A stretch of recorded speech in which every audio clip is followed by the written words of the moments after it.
মায়াপুর আসার প্ল্যান করছো? তাহলে কিন্তু এখানকার এই 7টা দর্শনীয় স্থান একদম মিস করা যাবে না। মন্দিরের বাইরে থেকে টোটো বুক করে সবার প্রথমে চলে যাও বল্লাল ঢিপি। এবার বল্লাল ঢিপি দেখে চলে যাও শ্রী শ্রী জগন্নাথ বলদেব সুভদ্রা মন্দির।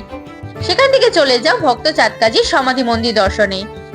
সেখান থেকে চলে যাও মায়াপুর শ্রী চৈতন্য মঠ, যেটি চৈতন্য মহাপ্রভুর মাসির বাড়ি। এখানে আসলে দেখতে পাবে শ্রী রাধাকুণ্ড, শ্রী শ্যামকুণ্ড, গিরি গোবর্ধন, শ্রী চৈতন্য মিউজিয়াম, শ্রী প্রভুপাদের ভজন কুটির, শ্রী গৌর কিশোর দাস বাবাজি মহারাজের সমাধি মন্দির। এরপর এখান থেকে চলে যাও শ্রী শ্রীবাস অঙ্গন, যেখানে মিয়া কাজীর নির্দেশে জগাই মাধাই শ্রী চৈতন্য দেবের নাম সংকীর্তনের শ্রীখোল ভেঙে দেন।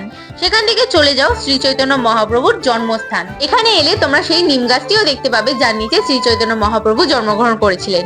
এছাড়া দেখতে পাবে পিতা জগন্নাথ মিশ্র ও মাতা সচী দেবী এবং তাদের কোলে থাকা ছোট্ট নিমাই। সবশেষে শিবডোবা দেখে মায়াপুর ভ্রমণের যাত্রা শেষ করো। এই সম্পর্কিত ফুল ভিডিও আমার চ্যানেলে অলরেডি আপলোড করা আছে, যদি দেখতে চাও তাহলে চ্যানেলের নামের নিচে আমি ট্যাগ করে দিয়েছি, সেখানে তোমরা চেক করতে পারো। এছাড়াও চ্যানেলে ভিজিট করে কিন্তু তোমরা সম্পূর্ণ ভিডিওটি দেখে নিতে পারো। দেখা হচ্ছে পরবর্তী কোনো ভিডিওতে। রাধে রাধে।